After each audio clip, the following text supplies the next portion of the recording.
Hey guys, இன்னைக்கு நம்ம பார்க்க போற டாபிக் ப்ரொடக்டிவா இருக்கிறதுக்கான டிப்ஸ். நாள் முழுக்க சும்மா இருக்கேன்னு திட்டுறீங்களே, சும்மா இருக்கிறது எவ்வளோ கஷ்டம் தெரியுமா?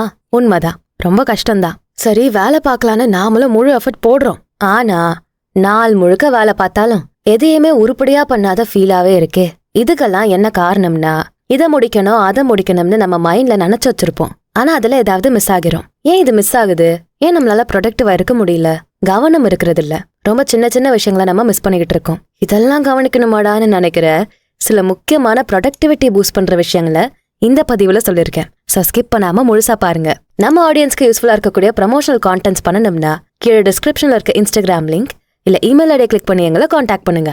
ஆல் ரைட், நாளைக்கு நீங்க ஊர் சுத்த போறீங்கனாலும் கஷ்டமான வேலையை பார்க்க போறீங்கனாலும் எல்லாத்துக்கும் ஒரே ஒரு முக்கியமான விஷயம், நீங்க ஃப்ரெஷ்ஷா பிரைட்டா இருக்கணும். கரெக்டா? சோ எந்த டைம்ல நீங்க ஃப்ரெஷ்ஷா ஃபுல் எனர்ஜியோட இருப்பீங்க? சிலர் காலையில தான் ஃப்ரெஷ்ஷா ஆக்டிவா இருப்பாங்க. ஆனா சில கூட்டம் இருக்காங்க நைட் அவுல்ஸ்ன்னு. அவங்களுக்கு இரவினல் ஆட்டம் பகலனில் தூக்கம் தான். நைட் ஆயிட்டா வேட்டக்கார மாதிரி தெரிவாங்க. நைட்டு 2-3 மணிக்கெல்லாம் ஐடியாஸ் மூளையை பொழந்துட்டு வெளியே வரும். சோ நீங்க இதுல எந்த கேட்டகரின்னு பாக்கணும். நம்ம தூக்கம், காலைல எழுந்துக்கிறது, ஃப்ரெஷ்ஷா ஆக்டிவா இருக்கிறது எல்லாமே நம்ம ஜீன்ஸ்ல இருக்க கோடிங் தான். அதனால்தான் நைட்டு சீக்கிரம் தூங்கணும், காலையில சீக்கிரம் எழுந்துக்கணும்னு நினைச்சாலும் சிலரால் அதை செய்ய முடியறதே இல்ல. பட் இதை மாத்த முடியும் தான். பழக்கப்படுத்திட்டோம்னா மாத்திக்க முடியும். நம்ம பிரெயின் எல்லாத்துக்கும் பழக்கப்பட்டுரும், ரீவயர் பண்ணிக்கும். இப்போ நீங்க ப்ரொடக்டிவா இருக்கணும்னா, ஆக்டிவா இருக்கணும்னா எந்த சோர்வும் தூக்கமும் இல்லாத ஒரு நேரமா இருக்கணும். அந்த டைம் எதுன்னு கண்டுபிடிங்க.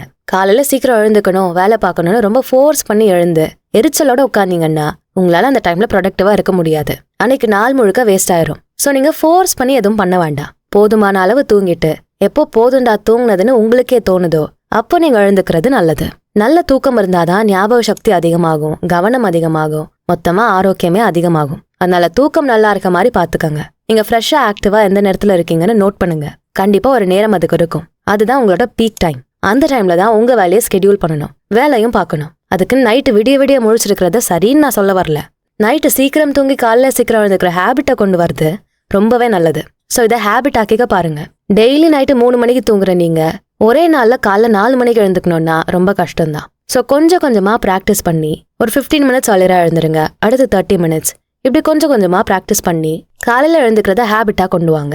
அப்படியெல்லாம் எனக்கு காலையில எழுந்துக்கணும்னு அவசியமே இல்லைங்கன்னு நினைச்சீங்கன்னா, நான் ஒரு அக்மார்க் நைட் அவுல்னு நீங்க நினைச்சீங்கன்னா பரவாயில்ல, அந்த டைம்லயுமே நீங்க வேலை பார்க்கலாம். சோ உங்களோட ஆக்டிவான நேரத்தை பார்த்து ஸ்கெடியூல் பண்ணி வேலை பார்க்கணும். அடுத்து நம்பர் 2, நீங்க ஒர்க் பண்ற இடத்த கிரீனரியா மாத்தணும். பல சைக்காலஜிக்கல் ரிசர்ச்ல கிரீனரி நம்ம எல்லாருக்குமே நல்லதுன்னு ப்ரூவ் பண்ணப்பட்டிருக்கு.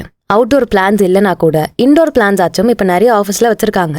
என்ன காரணம்னா, பிளான்ஸ் நம்மளோட ஸ்ட்ரெஸ்ஸை குறைக்கும், நமக்கு உற்சாகத்தை கொடுக்கும். ரேச்சல் காப்லான் ஒரு சைக்காலஜிஸ்ட். அவங்க வேலைக்காக வேற இடத்துக்கு ஷிஃப்ட் ஆகுறாங்க. புதுசா ஷிஃப்ட் ஆகுற இடம் நிறைய பேருக்கு சீக்கிரம் செட் ஆகாது. ஆனா கப்லானுக்கு உடனே செட் ஆயிருச்சு.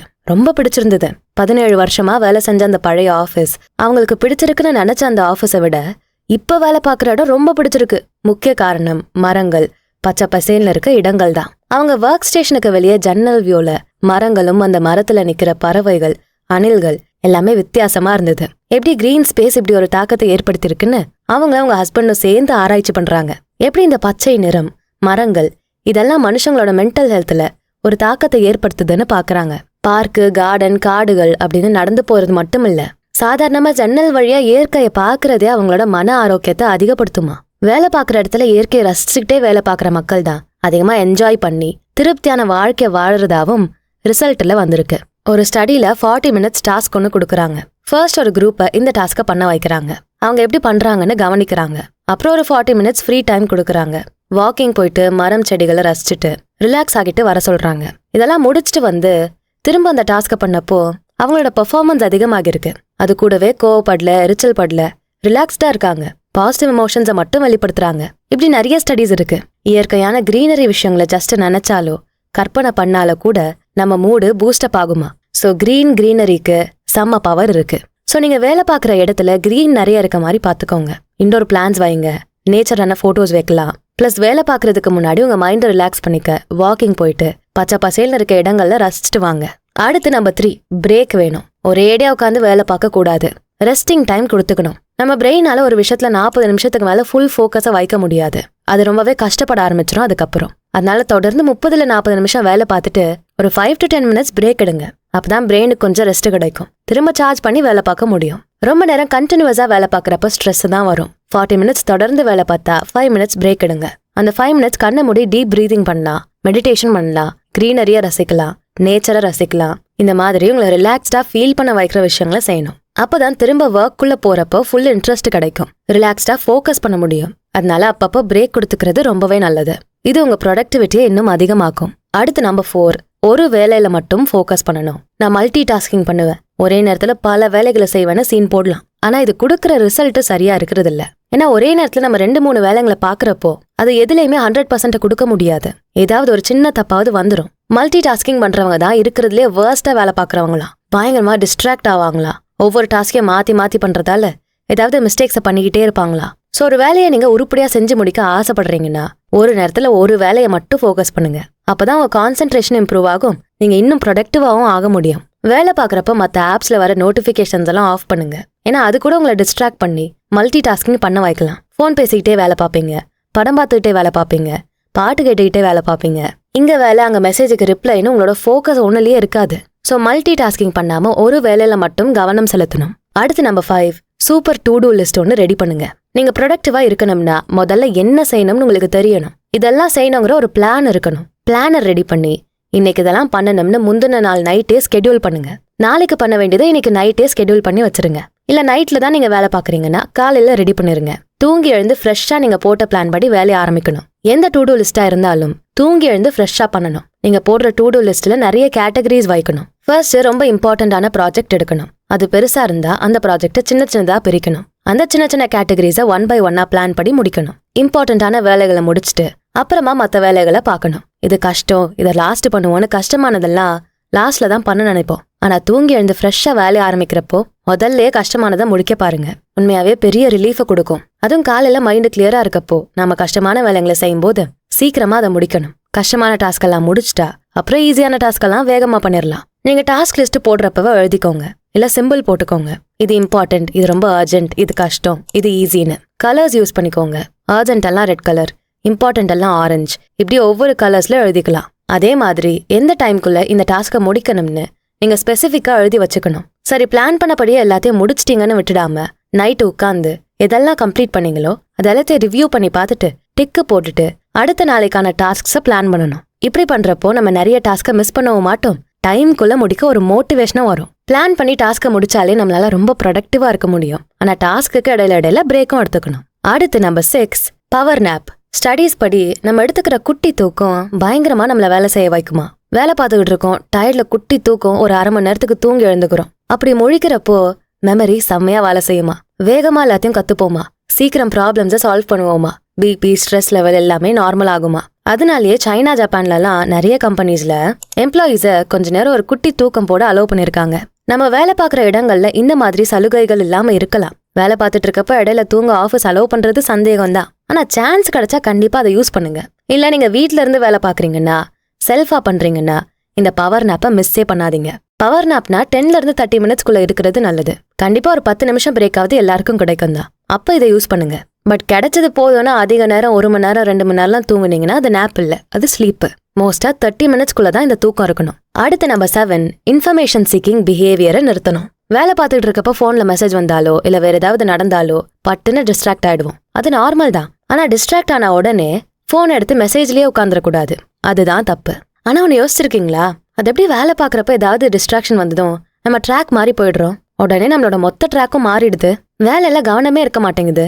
இதுக்கு காரணம் நம்ம மூளைக்கு இன்ஃபர்மேஷன்னா ரொம்ப பிடிக்கும். எங்கெல்லாம் இன்ஃபர்மேஷன் கிடைக்குதுன்னு தேடிட்டே இருக்கும். இததான் சயின்டிஸ்ட் இன்ஃபர்மேஷன் சீக்கிங் பிஹேவியர்னு சொல்றாங்க.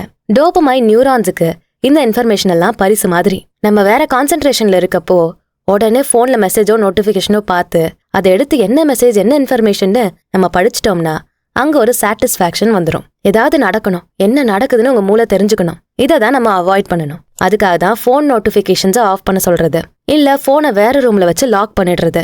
சில ஆஃபீஸ்ல ஒர்க் டைம்ல போனை கொடுக்க மாட்டாங்க. ஒர்க் ஸ்டேஷன் போறப்ப போனை வெளியே வச்சுட்டு தான் போகணும். இது எல்லாமே வேலை பார்க்கறவங்க டிஸ்ட்ராக்ட் ஆயிடக்கூடாது அப்படின்னு தான். நம்ம மூளையில ரிவார்ட் சிஸ்டம் இருக்கு. நம்ம முன்னாடியே சொன்ன டோபமைன் தான். சாப்பாடு வேணும் இல்ல பிடிச்ச பொருள் ஏதாவது வேணும்னா ஒரு சில நியூரான்ஸ் ஆக்டிவ் ஆக ஆரம்பிக்கும். அதை அடைஞ்சே ஆகணும்னு நினைக்கும். அது கிடைச்சிட்டா ஒரு திருப்தி வரும். இதுதான் இங்கேயும் நடக்குது. இதை டெஸ்ட் பண்றதுக்காக குரங்குகளை வச்சு ஒரு ரிசர்ச் நடத்துறாங்க. கம்ப்யூட்டர் ஸ்கிரீன்ல 2 டார்கெட் காட்டுறாங்க. ஒரு டார்கெட்ல கிடைக்க போற பரிசு பத்தின தகவல் இருக்கும். லைக் அந்த பரிசு எவ்வளோ பெருசு, எப்படி இருக்கும் அப்படிங்கிற க்ளூஸ் இருக்கும். இன்னொரு டார்கெட்ல எந்த தகவலுமே இருக்காது. ஸோ முதல்ல இந்த 2 டார்கெட்ஸ் பத்தியும் எப்படி இதை யூஸ் பண்றதுன்னும் குரங்குகளுக்கு ட்ரைனிங் கொடுக்கப்படுது. குரங்குகளும் சீக்கிரமே இதை கத்துக்கிறாங்க. ட்ரைனிங்கை முடிச்சுட்டு நார்மலா டெஸ்ட் பண்றப்போ ஒவ்வொரு முறையும் குரங்குங்க எந்த டார்கெட்ல பரிசு பத்தின தகவல் இருக்கோ அதை தான் தேர்வு செய்யுதுங்க. இதை வச்சு என்ன கன்க்ளூட் பண்றாங்கன்னா, ஒரு பரிசு கிடைச்சா எப்படி டோபமைன் நியூரான்ஸ் வேலை செய்யுமோ அதே மாதிரிதான் தகவலை பாக்குறப்பவும் டோபமைன் நியூரான்ஸ் வேலை செய்யுது. ஸோ நம்ம பிரெயின் பரிசை விட அதிகமான பரிசு சம்பந்தப்பட்ட தகவலை தான் அதிகமா தேடி போகுது. அதனால இன்ஃபர்மேஷனை தேடுறது மனுஷனோட இயல்பு தான். ஆனா இது எல்லா நேரமும் சரியா இருக்காது. அதனாலதான் இதை நிறுத்தணும். இதை நிறுத்தினாதான் ப்ரொடக்டிவா இருக்க முடியும். ஸோ உங்களை எதெல்லாம் மெயினா டிஸ்ட்ராக்ட் பண்ணுதோ அதெல்லாம் தள்ளி வைங்க. போனை தள்ளி வச்சாச்சு. ஆனா கம்ப்யூட்டர்ல வேலை பார்க்கறப்போ அதுல வர நோட்டிபிகேஷன்ஸுமே உங்களை டிஸ்ட்ராக்ட் பண்ணக்கூடாது. இன்ஃபர்மேஷனை சீக் பண்ணக்கூடாது. போன் நோட்டிபிகேஷன்ஸ் அமத்துங்க. போனை வேலை இடத்துல கூட மறைச்சு வச்சுக்கோங்க. ஒர்க் ஹவர்ஸ்ல ஒர்க் தான். அப்புறம் வேலை ஹவர்ஸை முடிச்சிட்டா அந்த வேலை பக்கம் கூட வரக்கூடாது. அப்புறம் ஃபுல்லா உங்களுக்கான டைம் மட்டும்தான் இருக்கணும். எல்லாத்தையும் தாண்டி நல்ல சாப்பாடு, நல்ல தூக்கம், உடற்பயிற்சி இதெல்லாம் தான் நம்மள உண்மையாவே சுறுசுறுப்பா உற்சாகமா வச்சுக்கும். நான் இப்ப சொன்ன எல்லாம் எல்லாருக்கும் ஒர்க் ஆகும்னு சொல்ல முடியாது. ஒவ்வொரு ஆளுக்கும் ஒவ்வொரு ஃபேக்டர்ஸ் வேலை செய்யும். எது உங்களுக்கு பெஸ்டா வேலை செய்யுதோ, எது உங்களோட ப்ரொடக்டிவிட்டியை அதிகப்படுத்துதோ அதை சூஸ் பண்ணுங்க. நான் சொன்னதெல்லாம் மொத்த சம்மரியா பார்க்கலாம். நல்லா தூங்கி எழுந்துக்கணும், ஆரோக்கியமா சாப்பிடணும், உடற்பயிற்சி செய்யணும். இதுதான் பேசிக். அப்புறம் எது உங்களோட பீக் டைம், அதாவது நீங்க எந்த டைம்ல உற்சாகத்தோட செம ஆக்டிவா வேலை பாக்குறீங்கன்னு பார்க்கணும். சிலர் காலையில ஆக்டிவா இருப்பாங்க, சிலர் நைட்டு தான் ஆக்டிவா இருப்பாங்க. நீங்க எந்த டைம்ல ஆக்டிவா இருக்கீங்கன்னு செக் பண்ணி அந்த டைம்ல வேலை பார்க்கணும். அப்புறம் நீங்க வேலை பார்க்குற இடத்த செட்டப் பண்ணணும். கிரீனரியா, இண்டோர் பிளான்ஸ் எல்லாம் வச்சு பக்காவா பீஸ்ஃபுல்லா இருக்க மாதிரி செட் பண்ணுங்க. தொடர்ந்து வேலை பார்க்க கூடாது. அப்பப்ப பிரேக் எடுத்துக்கணும். மல்டி டாஸ்கிங் பண்ணாம ஒரு வேலையில மட்டும்தான் ஃபோக்கஸ் பண்ணணும். டு டூ லிஸ்ட் ரெடி பண்ணிடணும். வேலைக்கடையில கொஞ்சமா ஒரு குட்டி தூக்கம் 10 to 30 நிமிஷத்துக்குள்ளதான் எடுத்துக்கணும். இன்ஃபர்மேஷன் சீக்கிங் பிஹேவியரை தூண்ட விட கூடாது. உங்களை டிஸ்ட்ராக்ட் பண்ற போனு, மற்ற விஷயங்கள் எல்லாத்தையும் ஓரமா ஒதுக்கி வச்சிருங்க. ஒர்க்ல மட்டும் ஃபோக்கஸ் வைங்க. இதெல்லாமே உங்க ப்ரொடக்டிவிட்டியை அதிகப்படுத்தும். இந்த ப்ரொடக்டிவிட்டி டிப்ஸை ட்ரை பண்ணி பார்த்துட்டு எப்படி இருந்துச்சுன்னு கமெண்ட்ஸ்ல சொல்லுங்க. உங்ககிட்ட இன்னும் டிப்ஸ் இருந்தாலும் ஷேர் பண்ணுங்க. நம்ம channels beyond the ordinary and body and soul Tamil ரெண்டுத்துக்கும் சப்ஸ்கிரைப் பண்ணிட்டு பெல் ஐக்கானை அழுத்திருங்க. நான் உங்களை அடுத்த வீடியோல பாக்குறேன். நன்றி.